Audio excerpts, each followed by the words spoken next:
एक दिन एक गरीब एक सरदार जी के पास अपनी जमीन बेचने गया। बोला, सरदार जी मेरी 2 एकड़ जमीन आप रख लो। सरदार जी ने पूछा कि इसकी कीमत क्या लगाओगे? गरीब बोला, 50,000 रुपए।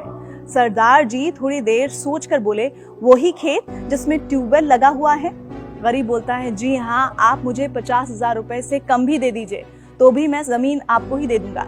सरदार जी ने आंखें बंद की, 5 मिनट सोचकर बोले, नहीं, मैं उसकी कीमत 2 लाख रुपए दूंगा। गरीब बोला, पर मैं तो 50,000 मांग रहा हूँ, आप 2 लाख क्यों देना चाहते हैं? सरदार जी बोले, तुम जमीन क्यों बेच रहे हो? गरीब बोला, बेटी की शादी करनी है, इसीलिए मजबूरी में बेचना पड़ रहा है, पर आप 2 लाख क्यों दे रहे हैं? सरदार जी बोले, मुझे जमीन खरीदनी है, किसी की मजबूरी नहीं। अगर आपकी जमीन की कीमत मुझे मालूम है तो मुझे आपकी मजबूरी का फायदा नहीं उठाना। मेरा भगवान इससे कभी खुश नहीं होगा। ऐसी जमीन या ऐसी कोई भी चीज जो किसी की मजबूरियों को देख के खरीदी जाती है, वो जिंदगी में कभी भी सुख नहीं देती।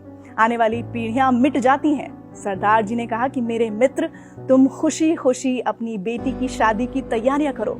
50,000 की व्यवस्था हम गांव वाले मिलकर कर देंगे। तेरी जमीन भी तेरी ही रहेगी। गरीब हाथ जोड़कर आंसू भरे हुई आंखों के साथ दुआएं देता हुआ चला गया।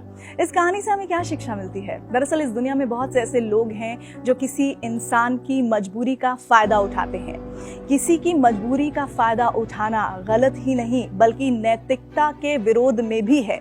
अगर कोई इंसान परेशान है, मजबूर है, तो हमें उसकी मजबूरी का लाभ उठाने के बजाय उस इंसान की मदद करनी चाहिए। याद रखिए, बुरा वक्त किसी पर भी आ सकता है। अगर आप किसी की मजबूरी का फायदा उठा रहे हैं, हो सकता है कल को कोई आपकी भी मजबूरी का फायदा उठा सकता है। और देखिए, पूरा जो हिसाब किताब है आपके कर्मों का, वो होता तो यहीं पर ही है। आपको हमारी आज की कहानी कैसी लगी, जरूर बताइए।